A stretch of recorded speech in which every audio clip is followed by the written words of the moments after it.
last year, we all started on a very challenging note.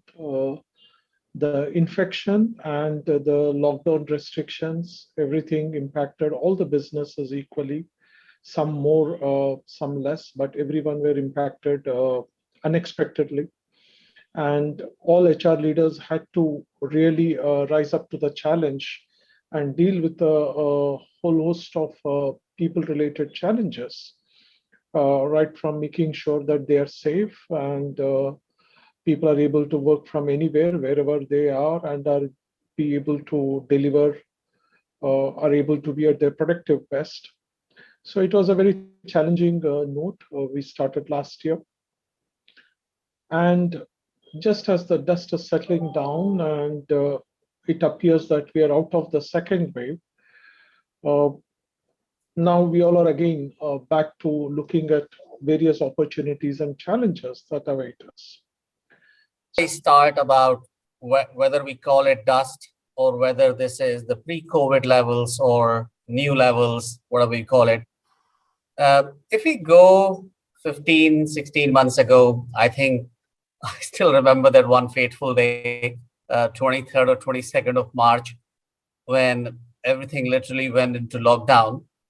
And I must say, as HR lead, I had no idea at that point in time what would it mean for the next few months.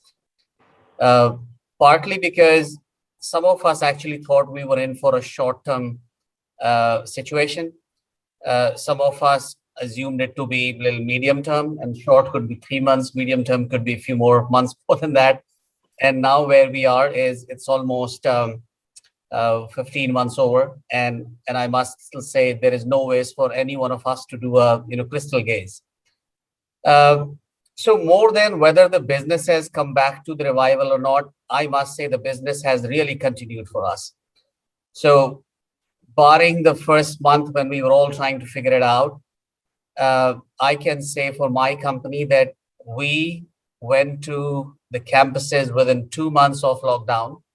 We visited almost like 75 campuses that time. We continued to hire people. We continued to onboard people.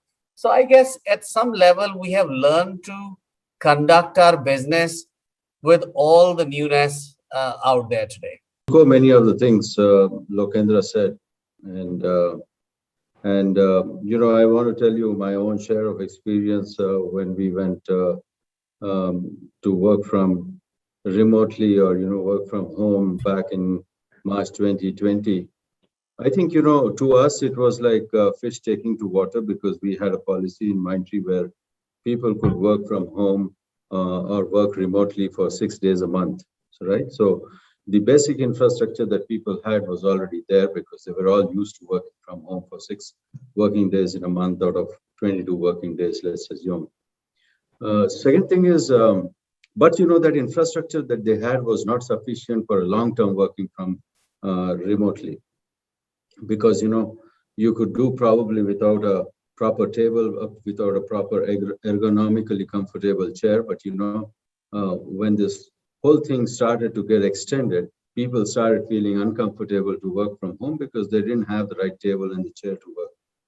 Then, there was a bandwidth issue because there were schoolings happening. There was more than one member in the family working from home, sharing probably the same Wi-Fi, etc., etc. So those were the other issues that people faced. But we faced those challenges and we resolved them as we started experiencing it.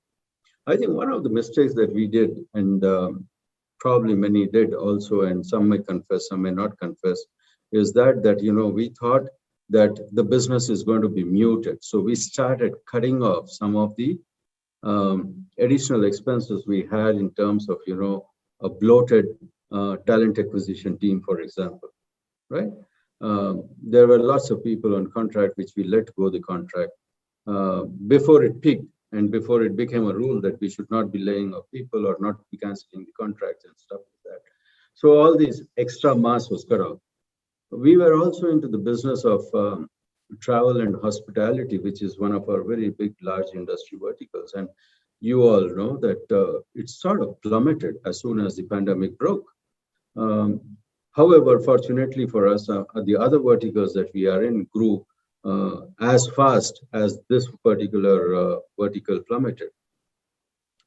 The experiences, all of you. So first of all, the industries that I am looking at.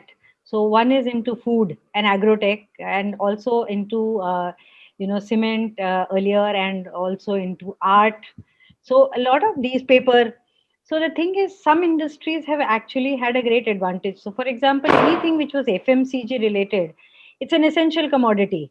So when people were forced to stay at home, while there was a shift of business from the roadside and from the restaurants, etc., but it moved home.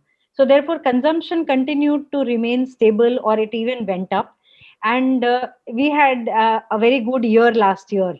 The vaccination drive is supporting the cause of the country to become safer and create a bio bubble itself. As an organization, the outlook which I just stated, which whether it is your potential employer or existing one would look for, is the safety net which I'm able to build in the form of life care practices centered around my physical well-being, my mental well-being, and my social well-being. Social well-being centered around my connections in the organization. How well am I being able to connect with every angle, every part of the organization? Mental well-being, I think, very well understood. How am I really getting the tools, techniques, coaching, guidance, frameworks from the company to balance my life goals? And physical well-being, I'll say, in a virtual world has rather taken precedence. Is my organization really pushing me to meet my physical well-being goals?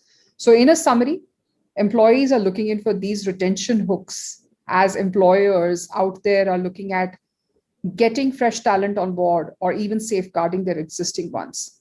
The one additional piece which I'll add on this is the entire element of safety, where some organizations have actually created insurance policies, which is absolutely no, limit insurance, to policies which are created centered around, I will take care of you and your entire family, whatever happens maybe, to policies on bereavement, where the lifelong education of kids is taken care of, which gives me the safety net that I'm not just working for today, but this organization is going to take care of my family for as long as it may be.